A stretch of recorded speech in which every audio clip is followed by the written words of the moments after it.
ગુજરાતમાં સ્થાનિક સ્વરાજની ચૂંટણીના પડઘા વાગી રહ્યા છે। એવામાં અત્યારે હાલ ભારતીય જનતા પાર્ટીમાં ક્યાંક ને ક્યાંક અંદરોઅંદરના ડખા ચાલી રહ્યા છે। એક નેતા બીજા નેતા ઉપર આકરા પ્રહાર કરતા હોય છે, ત્યારે હવે જૂનાગઢ ભારતીય જનતા પાર્ટીમાં પણ ક્યાંક કોઈક મોટી નવાજૂની થઈ શકે છે એવી શક્યતાઓ છે। હું આવું એટલા માટે કહી રહી છું કારણ કે સાવજ ડેરીના ચેરમેન દિનેશ ખટારિયા દ્વારા ક્યાંક આડકતરી રીતે જવાહર ચાવડા ઉપર આકરા પ્રહાર કરવામાં આવ્યા છે। આ વિષયને લઈને વિગતે વાત કરીએ। નમસ્કાર, હું હંસિની અને તમે જોઈ રહ્યા છો નિર્ભય ન્યૂઝ। જૂનાગઢ ભારતીય જનતા પાર્ટી છેલ્લા ઘણા સમયથી ચર્ચામાં આવી છે। એવામાં આપણે જોતા આવ્યા છે કે જવાહર ચાવડા છે તેમના પક્ષ પલટાની વાતો છેલ્લા ઘણા સમયથી ચર્ચામાં આવી હતી। જવાહર ચાવડાના જે લોકો હતા, તેમની સાથે રહેતા લોકો હતા, એ લોકો પણ ક્યાંક આમ આદમી પાર્ટીમાં જોડાયા હતા। એ બાદ રાજકીય વર્તુળોમાં પણ ક્યાંક એવી ચર્ચા જામી હતી કે જવાહર ચાવડા હવે પક્ષ પલટો કરવાના છે। પરંતુ હવે આ જ પક્ષ પલટાની વાતો વચ્ચે સાવજ ડેરીના ચેરમેન દિનેશ ખટારિયા છે તે ફરી એક વખત મેદાને આવ્યા છે અને તેમને જવાહર ચાવડાનું નામ લીધા વિના ક્યાંક ને ક્યાંક આડકતરી રીતે તેમના પર પ્રહાર કર્યા છે। આ વિષયને લઈને વાત કરવામાં આવે તો દિનેશ ખટારિયાએ નામ લીધા વિના જવાહર ચાવડા પર પ્રહાર કરતા એવું પણ કહ્યું છે કે જિલ્લાના આગેવાનોને ડિસ્ટર્બ કરીને ગાંધીનગરની અંદર નેતાઓના પગમાં પડતા મેં જોયા છે કેટલાક લોકોને। આવી વાત દિનેશ ખટારિયા દ્વારા કરવામાં આવી છે। ખભે બેસાડી ધારાસભ્ય બનાવી દીધા, પોતાનો ઈગો માટે રાજકીય સ્વાર્થ સાધવા કાર્યકર્તાઓને ડિસ્ટર્બ કરે છે, એવી પણ વાત દિનેશ ખટારિયા દ્વારા કરવામાં આવી છે। આપણે જોતા આવ્યા છે કે દિનેશ ખટારિયા છે જે છેલ્લા ઘણા સમયથી જવાહર ચાવડાને લઈને ક્યાંક ને ક્યાંક આવા નિવેદનો આપી રહ્યા છે। એવામાં હવે જૂનાગઢના આ ભારતીય જનતા પાર્ટીના નેતાને સાવજ ડેરીના જે ચેરમેન છે દિનેશ ખટારિયા, એમને ભારતીય જનતા પાર્ટીના નેતા જવાહર ચાવડા ઉપર જે રીતે આખો આ કટાક્ષ કર્યો છે, જે રીતે આડકતરી રીતે ક્યાંક તેમના પર પ્રહાર કરવામાં આવ્યા છે, કાર્યકર્તાઓને ડિસ્ટર્બ કરે છે, એવી પણ વાત કરવામાં આવી છે। આ સમગ્ર વિષયને લઈને દિનેશ ખટારિયાએ વધુમાં શું કહ્યું, સાંભળીએ। ત્રિવેણી કાર્યક્રમની અંદર ઉપસ્થિત, કારણ કે એક જે આપણા જેવા ગુજરાતના પનોતા પુત્ર અને દેશના વડાપ્રધાન નરેન્દ્રભાઈ મોદી જેમણે તાજેતરની અંદર એક યોજના વીબીજી રામજી યોજના લોન્ચ કરી, એના માટે તાલુકાના સૌ આગેવાનો સાથેનું બેઠક સંકલન, આગામી દિવસો માટેનું આયોજન, એના માટેની આ મીટિંગ અને આ કાર્યક્રમની અંદર મિત્રો જ્યારે જિલ્લામાંથી આવા બધા સંમેલનો જ્યારે કરવાના હતા અને તાલુકાવાર જે કાર્યક્રમો રાખવાના આવ્યા, એ કાર્યક્રમની અંદર સાથે સહકારી સંસ્થાને જોડવા માટે જે કહેવામાં આવ્યું અને સહકારી સંસ્થામાં એક કાર્યક્રમ થાય એવી જિલ્લાની અને પ્રદેશની સૂચનાના અનુસંધાને આજે અહીંયા જૂનાગઢ સાવજ દૂધ સંઘ એટલે સાવજ ડેરીના પ્રોસેસિંગ પ્લાન્ટ ખાતે આ મીટિંગ નું આયોજન કર્યું। આમાં ઉપસ્થિત જેમને જિલ્લામાંથી જવાબદારી સોંપવામાં આવી છે, એવા જેમની સાથે હંમેશા વર્ષોથી કામ કરતા એવા જય ત્રિવેદી, એવા જ જેમને યોજનાની માહિતી આપવા માટે વક્તા તરીકે નિમણૂક કરવામાં આવી છે, એવા ગાંડુભાઈ, એવા જ આપણા જિલ્લા પંચાયતના ઉપપ્રમુખ શ્રી મુકેશભાઈ, એવા તાલુકા પંચાયતના પ્રમુખ શ્રી અતુલભાઈ, જિલ્લા સંઘ અને માર્કેટિંગ યાર્ડના ચેરમેન ભાવેશભાઈ, તાલુકા ભાજપના પ્રમુખ શ્રી કિરીટભાઈ, પૂર્વ જિલ્લાના મહામંત્રી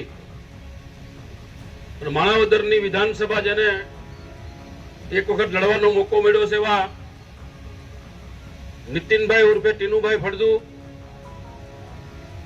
વર્ષોથી જેમની સાથે સહકારી સંસ્થાની અંદર પણ કામ કર્યું છે, નાના મોટું માર્ગદર્શન મળ્યું છે, એવા કારાભાઈ સિંધલ,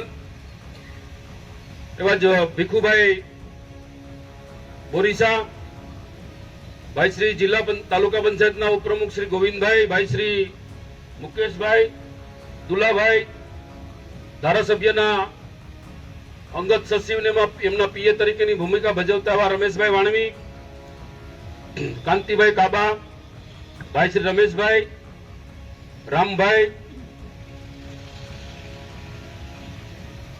કેહુરભાઈ, ભાઈ શ્રી ભરતભાઈ, ભાઈ શ્રી મેરુભાઈ, જયંતિભાઈ મંચ ઉપર બિરાજમાન સૌ આગેવાનો અને મોટી સંખ્યામાં ઉપસ્થિત દરેક ગામમાંથી પધારેલા સરપંચશ્રીઓ, તાલુકા પંચાયતના સૌ સદસ્યશ્રીઓ, સહકારી સંસ્થામાંથી સંઘના યાર્ડના વિવિધ સંસ્થાઓના ડાયરેક્ટરશ્રીઓ અને બૂથ પ્રમુખશ્રીઓ, આ સૌ આગેવાનોનું, કાર્યકર્તાઓનું જુનાગઢ સાવધ દૂધ સંઘ વતી, કારણ કે સાવધ ડેરીના પ્રિમાઇસીસની અંદર આ મીટિંગ રાખવાની અમારા ભાગે આવી એટલે સ્વાગત પ્રવચન સ્વાભાવિક છે કે સ્વાગત પણ અમારા ભાગે આવ્યું. એટલે મિત્રો આ તકે આપ સૌનું પૂરા દિલથી, પૂરા હૃદયથી, પૂરા માન સન્માનથી આપનું સ્વાગત કરું છું.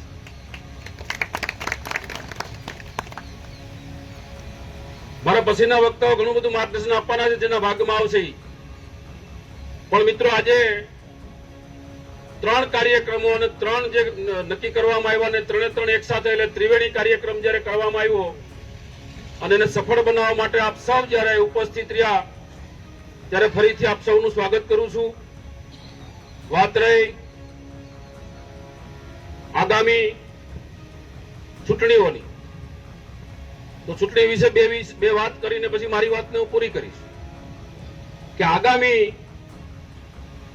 જિલ્લા તાલુકા પંચાયતની 16-17 તારીખે બધાની મુદત પૂરી થાય છે અને આગામી જિલ્લા અને તાલુકા પંચાયતનું એપ્રિલ મે ની અંદર ગમે ત્યારે એટલે મુદત પૂરી થયા પછીથી ગમે ત્યારે એનું ઇલેક્શન આવવાનું છે, એમાં કોઈ શંકાને સ્થાન નથી. એના માટે થઈને આપણો એક કાર્યકર્તા સજ્જ છે અને સજ્જ હોવો જોઈએ એના માટે આ જિલ્લામાંથી માર્ગદર્શન મળવાનું છે. સાથે સાથે મારે વિશેષ અભિનંદન એ પણ આપવાના છે કે શરૂઆતની અંદર 1-2 મહિના ની અંદર જે ખોટી અફવાઓ આવી કે જૂનાગઢમાંથી અનેક કાર્યકર્તાઓ આમ આદમી પાર્ટીમાં, અનેક કાર્યકર્તા આમ તેમ જવાના છે, આમ ભળવાના છે, તેમ કરવાના છે, ત્યારે મિત્રો મારે અહીંયા બેઠેલા તમામ આગેવાનો અને સામેના બેઠેલા કાર્યકર્તાઓને મારે લાખ અભિનંદન આપવા છે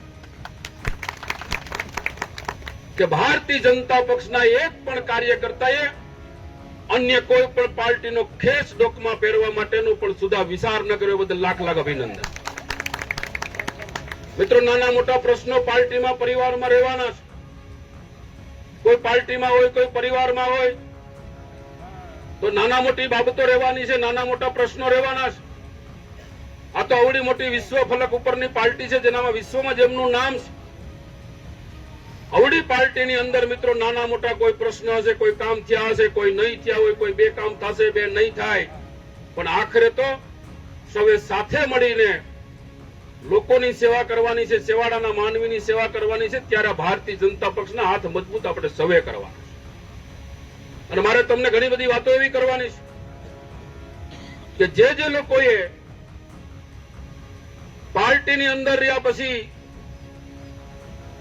એક પક્ષ હોય, બીજો પક્ષ હોય, ત્રીજો પક્ષ હોય, અને જ્યારે મિત્રો મારે એટલા માટે કહેવું પડે કે અમુક આગેવાને મારે કોઈના નામ માથે નથી પડવું કે પોતાના ઈગો માટે કે પોતાના રાજકીય માટે નાના કાર્યકર્તાને, તાલુકા જિલ્લાના આગેવાનને ડિસ્ટર્બ કરીને ગાંધીનગરની અંદર નેતાઓના પગમાં ફિલ્ડિંગ મિત્રો ભરતા મેં જોયા છે. અહીંયા તમારો નાનો કાર્યકર જિલ્લા પંચાયતનો કાર્યકર્તા હોય, તાલુકા પંચાયતનો હોય, એને કેમ ડિસ્ટર્બ થાય, એને કેમ નુકસાન થાય, એને કેમ ડામી દેવાના પ્રયત્ન થાય, અને પોતાના રાજકીય અસ્તિત્વ માટેની લડાઈઓ એટલે પીઠ પાછળથી ખંજર ભોંકનારા માણસોને મિત્રો ક્યારેય માફ નહીં કરવા. સામે આવીને લડી નાખવાનું હોય તો વાંધો નથી. કોઈ માણસને મન દુઃખ હોય તો મન દુઃખનું સમાધાન થાય, સમસ્યાનો હલ થાય, પણ એક પાર્ટીમાં, એક પરિવારની અંદર હોય તો આપણો હલ થઈ શકે. ત્યારે કોઈ એકલ દુકલ વ્યક્તિ જ્યારે આખી પાર્ટીને કોઈ ડિસ્ટર્બ કરવા માટે નીકળે ત્યારે મિત્રો આપણે સૌએ સજ્જ બનીને આગામી દિવસોની અંદર આપણા વંથલી તાલુકાની, કારણ કે વંથલી તાલુકાનો કોરમ છે અને તાલુકાવાઇઝ મીટિંગ કરવાની છે. તાલુકાવાઇઝના અભ્યાસ વર્ગો પણ કરવાના છે. મારી વાતમાં ભૂલી ગયો, અભ્યાસ વર્ગનું પણ કહેવાનું છે. એટલે 3 કાર્યક્રમ, એક અભ્યાસ વર્ગ પણ આ સાથે સાથે આવે છે. આવા બધા કાર્યક્રમો આવશે. પણ મિત્રો, કાલે જો ચૂંટણી આવી જાય, સ્વાગત પ્રસંગમાં કહી દો તો બધા તૈયાર છો લડવા માટે? બોલો એટલે આ લઈ લે, પત્રકારો અહીં બેઠા છે, ઉત્સાહ કરીને ગયો બધા. ભાઈ જોયો હાર્દિક ભાઈ કેતો નહીં, તમે અહીંયા ઓલા હાવાના વાળા મીટિંગ ઉતારીને પછી અમારા બરાબર ને? કાલે ચૂંટણી જાહેર થઈ જાય તો પણ પ્રેસ અને ઇલેક્ટ્રિક સોશિયલ મીડિયાના માધ્યમથી કહેવા માંગુ છું કે અહીં બેઠેલા આગેવાનો અને કાર્યકર્તાઓ સજ્જ છે ચૂંટણી લડવા માટે. અને મિત્રો, કોઈના નાના મોટા ટિકિટના પ્રશ્ન હોય કોઈ છે, પણ બધા લોકો સાથે મળીને સંયુક્ત જે કાંઈ ચર્ચાઓ કરવાની થશે અને જે કોઈ કાર્યકર્તાએ પાર્ટીની અંદર કામ કર્યું છે, કારણ કે આ પાર્ટી છે કોઈની, અમારા કોઈની વ્યક્તિગત નથી. આખરે તો પાર્ટી છે. એ પાર્ટીનો કાર્યકર્તા જેમ મોટો થાય, મિત્રો ભાજપના અભિનંદન આપું, આભાર માનું છું. પ્રદેશના શ્રેષ્ઠ નેતૃત્વનો ખૂબ ખૂબ આભાર માનું છું કે જે લોકોએ પાર્ટીની અંદર ડિસ્ટર્બ કરીને પોતાનું પ્રભુત્વ ઉભું કરવા માટે જે લોકોએ પ્રયત્ન કર્યા, કોઈથી સફળ નથી. એક કાર્યકર્તા તરીકે હું તમને કહેવા માંગુ છું કે એક કાર્યકર્તા તરીકે જેને કામ કર્યું અને કોઈને ડિસ્ટર્બ કરવા નીકળો તો ડિસ્ટર્બ તમે પોતે જ થવાના છો.